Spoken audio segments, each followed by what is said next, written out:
Feeling stuck? Yearning for more? You're in the right place. This is Midlife Moxie with Nicole Hate, where you're going to get a weekly dose of courage, clarity, and maybe a little bit of chaos as we navigate our best chapter yet, midlife. Welcome back to Midlife Moxie with Nicole Hate.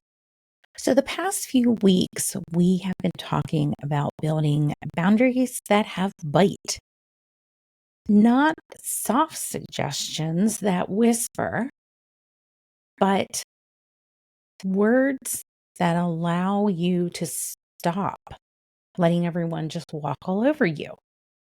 So first we started with mastering the art of the sacred hell no. Then we identified and exorcised energy vampires that are bleeding you dry. Last week, we burned down the guilt industrial complex that keeps you apologizing for having needs. So today, we're going to close out this boundary series with another part, the part that separates women from doormats when your boundaries get tested, and how you can push back with grit and grace. So here's what I don't see anybody talking about on social media, on podcasts, in general, when it comes to setting boundaries. Because setting them is just actually child's play. The real shit show begins when those boundaries get tested. And honey, they will get tested like you're defeating Fort Knox. And this is true especially for those women who are in the midlife years, because we've spent decades as the starring act in everyone else's comfort theater. We've been the accommodators, the peacekeepers, the ones who made sure that everyone else's world ran smoothly while ours was falling apart behind the scenes. When we finally stopped performing gratitude while grieving silently, when we quit being everyone else's emotional janitor, that's when the real pushback comes. And it can come hard. You see, this resistance isn't just probable, it's damn near guaranteed. We have spent decades training our entire ecosystems to feed off of our self-abandonment. Think about it. Your family, your friends, your coworkers, they've all gotten very comfortable with you being the one that has to bend so they don't have to. So, of course, when you start setting boundaries and refusing to betray yourself for their comfort, they're going to lose their minds. They'll make you the villain in their victim story. They'll weaponize your words, gaslight you back towards compliance, and try every manipulation trick in the book to get their personal doormat back. No one warned you how disorienting it feels when your perfectly reasonable boundaries are triggering them just like you've burned their house down. No one prepares you for how their inability to handle your no will make you question if you're asking for too much, being too difficult, or expecting too much respect. But let me remind you of this. Their discomfort with your boundaries isn't proof that you're wrong. It's actually proof that you're finally telling the truth. Now, before we dive into grace and grit, let me break down for you what is actually happening in your body when your boundaries get tested. Because understanding your complex nervous system is the difference between maintaining your boundaries and caving like a house of cards. So what is your nervous system really? I like to think of it as your inner security system. It's the communication highway between your body and your brain that is constantly scanning for safety or danger, even when you're not aware of it. Every single moment, your nervous system is asking, am I safe?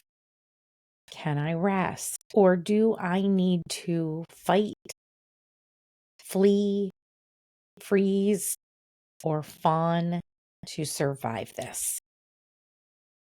And it reacts faster than your own thoughts, which is why you can actually know you're not in actual danger, but still you feel your heart race, your muscles tighten, or maybe your voice disappears.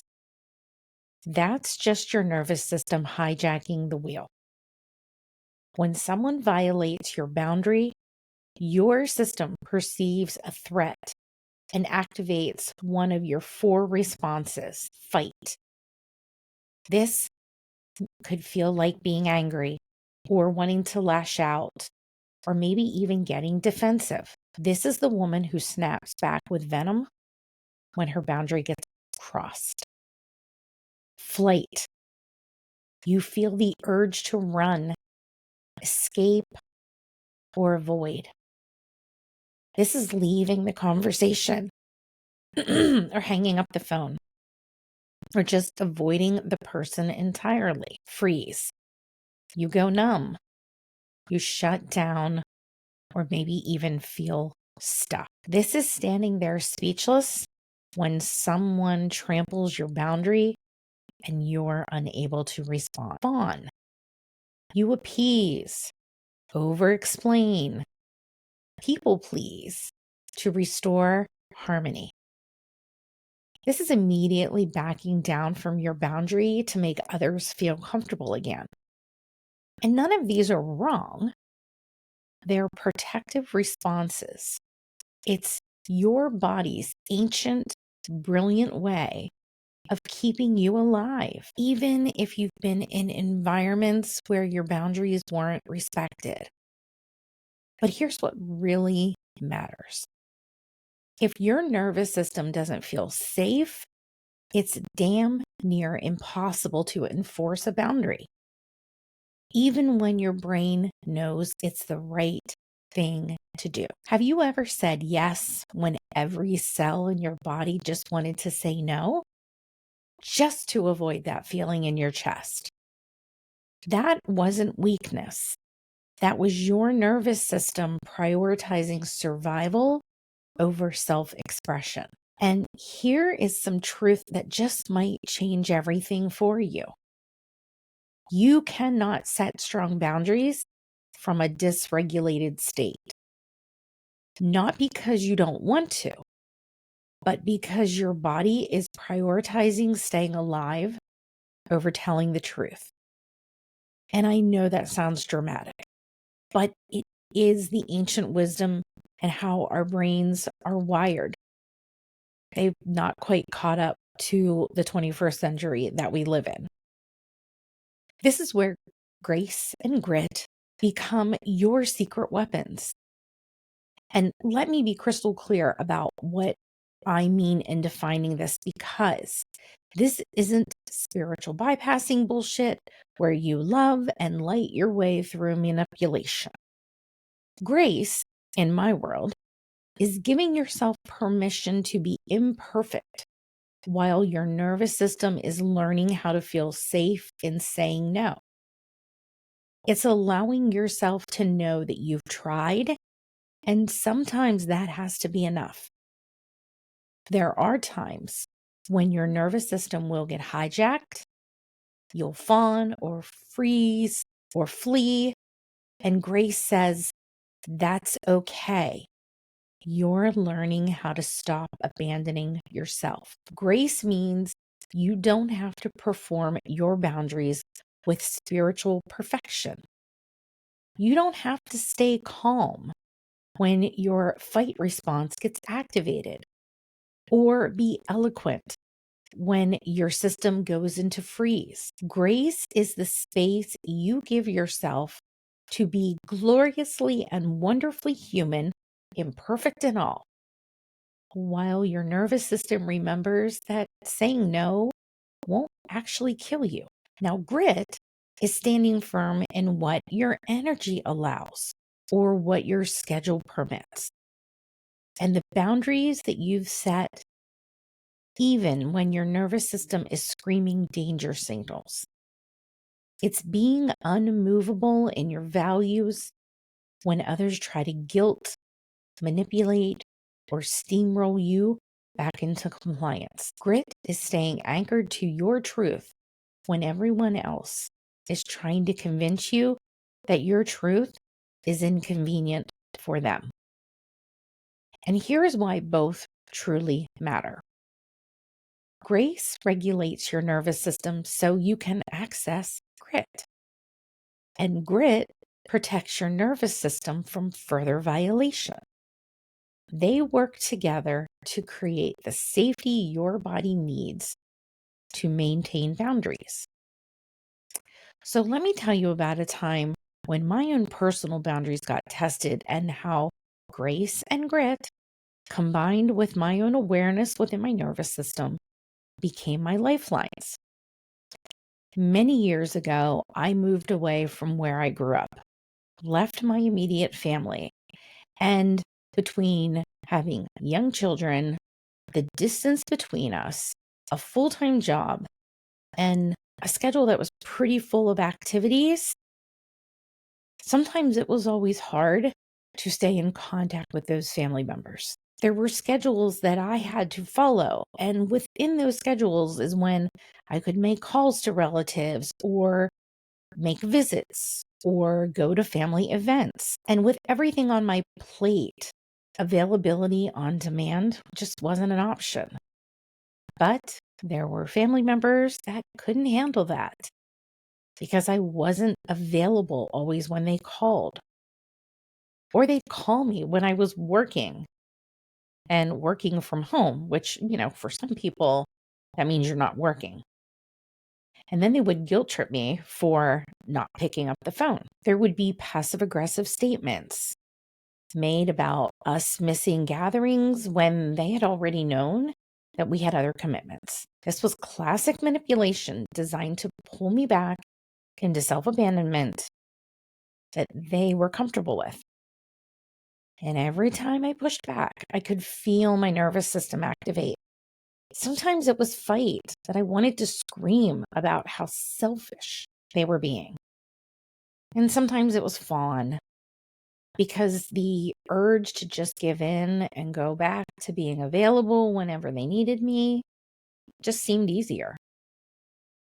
And other times it was freeze as I stood silent when they guilt tripped me because I was unable to respond. What I learned from this is my nervous system just was remembering every time in my childhood when disappointing family meant losing love or safety. So when they pushed back on my boundaries, my body interpreted that as a threat to my survival. Grace meant that I didn't shame myself for these nervous system responses. When my fight response got triggered, I snapped back at them, and then grace said, "You're learning.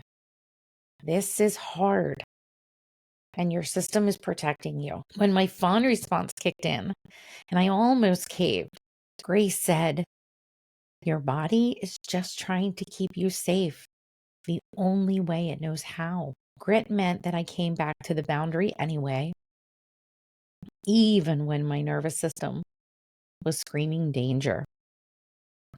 Even when I wanted every cell in my body to just give in and stop the discomfort.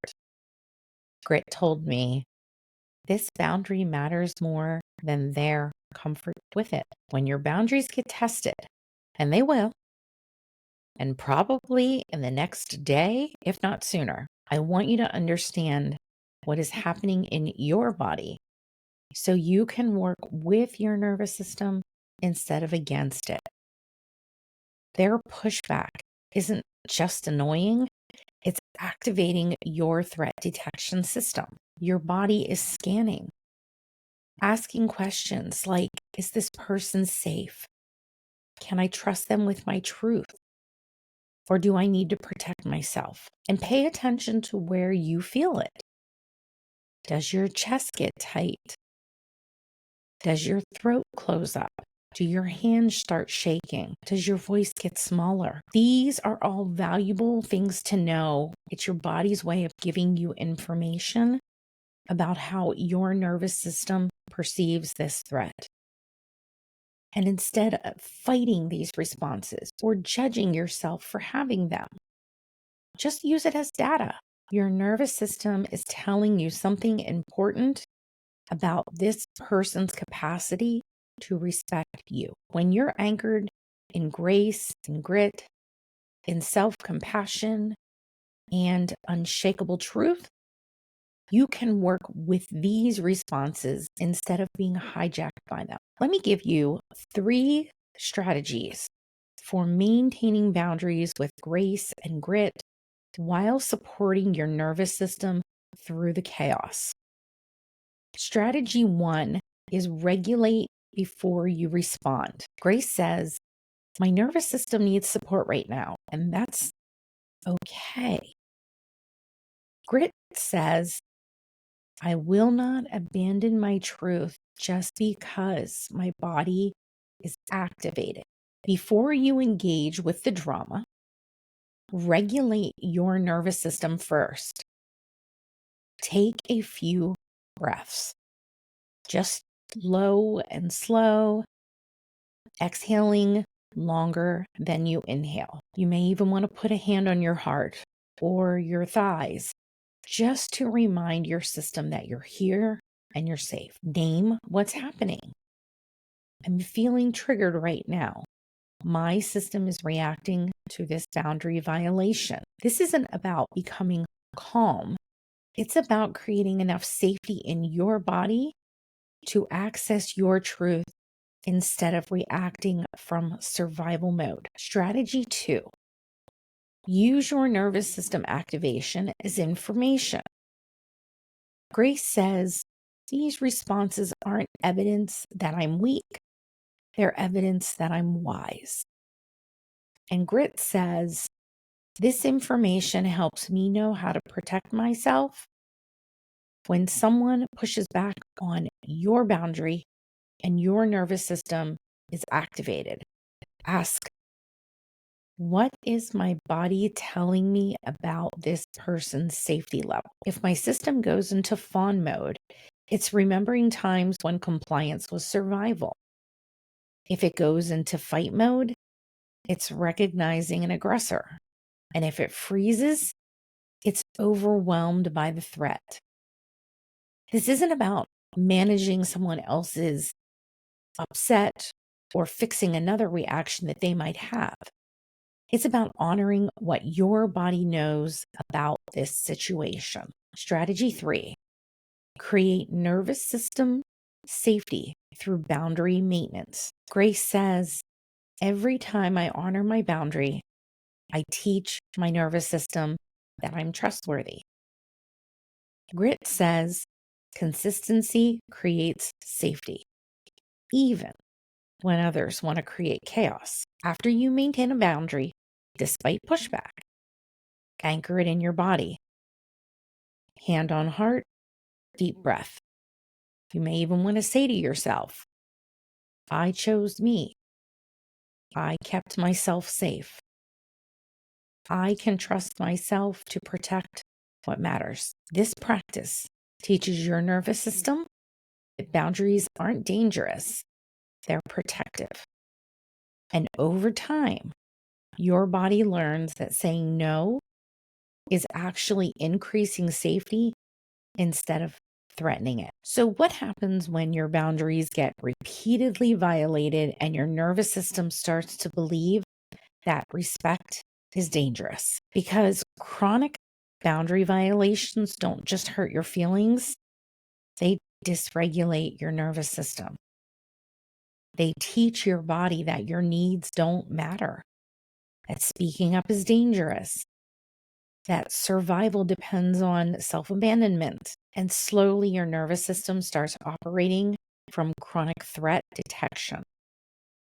You become hypervigilant about everyone else's comfort while losing awareness of your own needs. You develop what I call boundary amnesia, forgetting that you're allowed to have limits because your system has learned that limits equal loss of love. And this is where grace and grit can become absolutely essential for nervous system healing.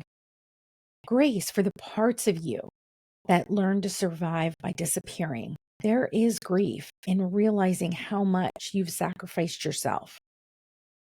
Grief in understanding that your people pleasing wasn't kindness. It was a trauma response. Grief in seeing how your nervous system has been running on empty, scanning for threats, and never allowed to rest. Grace allows you to feel that without making it means you're broken. Your nervous system responses are making perfect sense given all that you've experienced.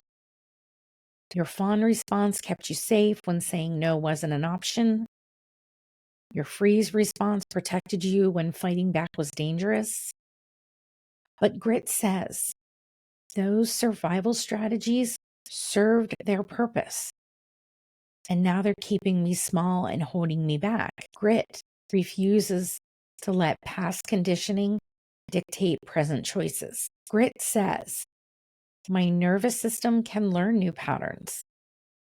I can teach my body that it's safe to say no, it's safe to take up space, and it's safe to be honored. But here's what I need you to understand about healing your nervous system and boundary work.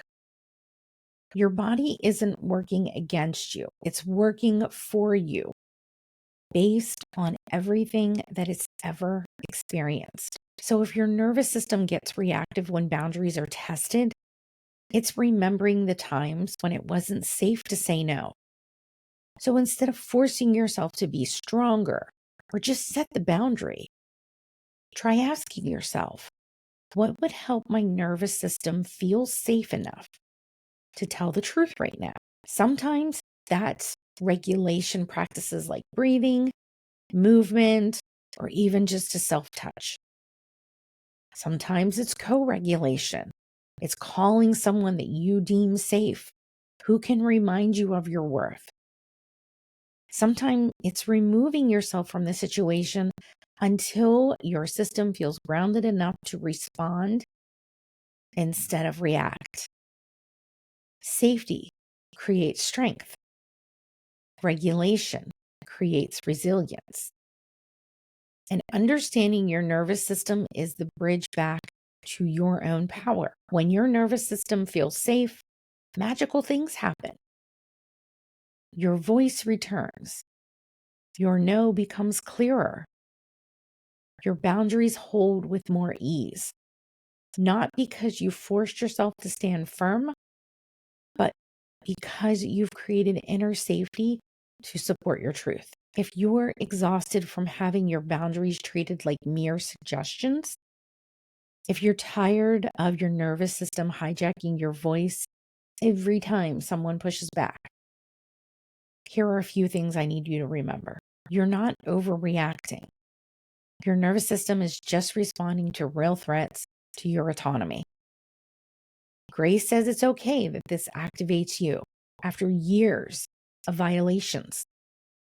Grit says you have the right to protect yourself. Every boundary you maintain, despite your nervous system activation, heals something ancient. Grace honors how scary it is to say no when your body believes it's dangerous.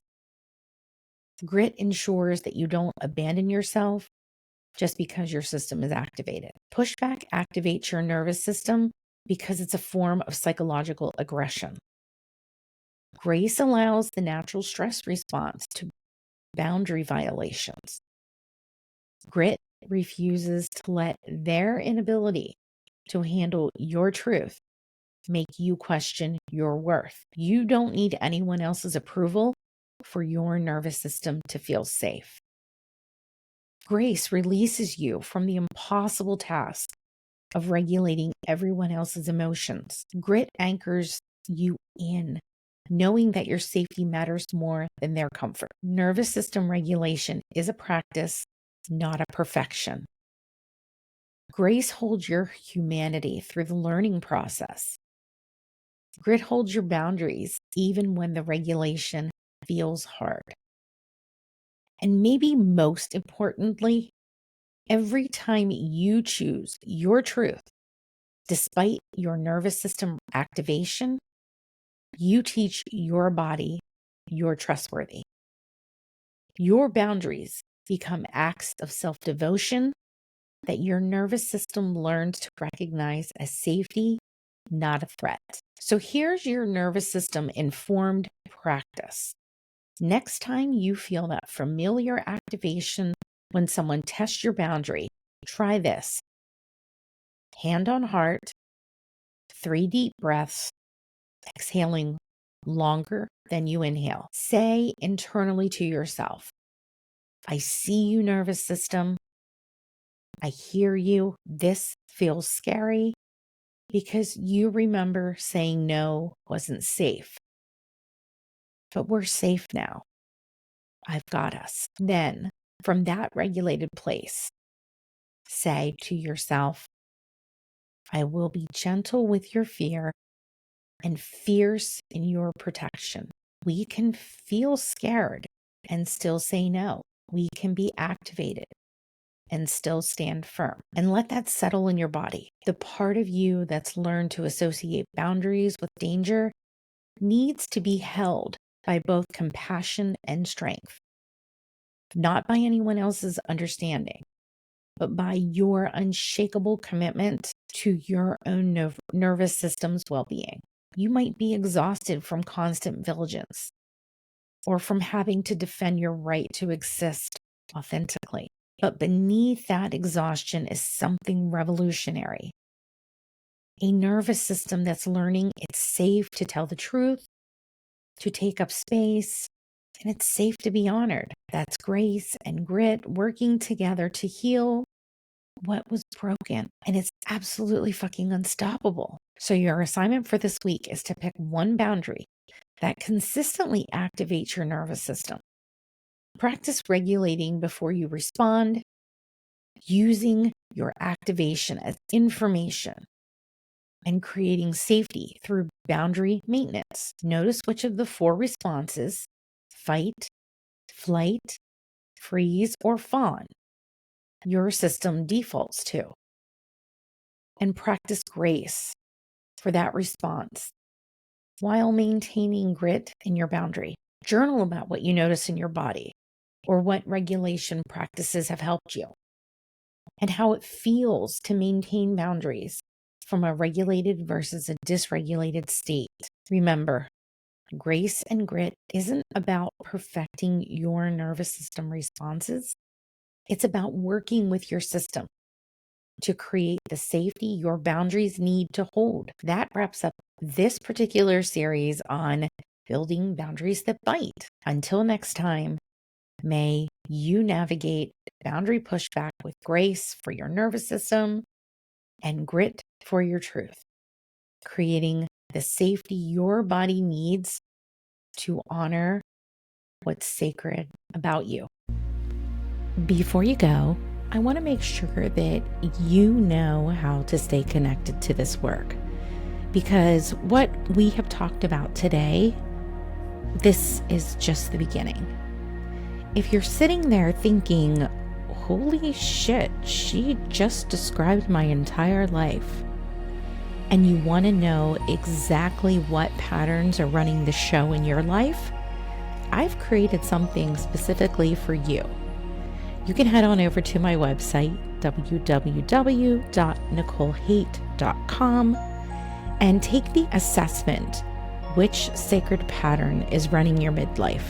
It's a free diagnostic tool that will tell you exactly where you are in your own conditioning and what your next steps should be. There's no fluff, no generic advice, just precise information about your specific patterns. Because here's the thing, You can't interrupt what you can't see. And most women are trying to change their lives without understanding the deeper nervous system conditioning that is actually driving their choices. If you want to dive deeper into these conversations and connect with other women who are also done performing their way through life, you can join my private Facebook group. Link will be in the show notes. And it's where we have conversations, real, raw, unfiltered truth about women in midlife. And if you want to be on my VIP list for weekly doses of truth that maybe help keep you accountable to your own transformation, there is a link in the show notes, but there's also a link at my website, www.nicolehate.com, where you can sign up to be on my email list. This isn't a typical newsletter filled with tips and inspiration, though I do include that from time to time.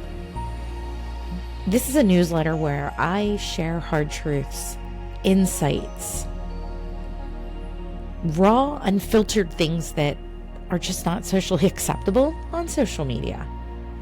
And these awarenesses that you can take away from what I share can be a catalyst for change.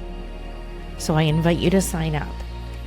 And if you're ready to go even deeper, because you might be tired of all of this surface level work and you really want a whole system level transformation, everything you need to know about working with me is on my website, www.nicolehate.com. I'm not a coach, and this isn't coaching, and it's not therapy, and it's sure as hell not spiritual bypassing. This is a resurrection of the nervous system. And this is for the woman who is ready to stop performing and start living. You can also follow me on Instagram, Threads, and YouTube at I am Nicole Hate, where I share reminders about conditioning and women and midlife, confronting truths and desires that are just frankly not up for negotiation. So next week we will continue to have discussions that likely will make some of you squirm. It is what I'm best at. But if this episode shifted something for you, do me a favor and leave a review. Not because I need an ego boost, but because there are women out there who are Googling, why do I feel invisible in my own life at 2 a.m.? And your review might be what helps them find this podcast. Your review could also be the breadcrumb that leads another woman out of performance prison and into her own resurrection. So until next week, remember, you don't need permission to want what you want. You never did. That was just conditioning dressed up as consideration. You're a woman in midlife. You don't need permission. You just need to have desires and wants and the ability to be able to go after all of them. So stop asking and start claiming.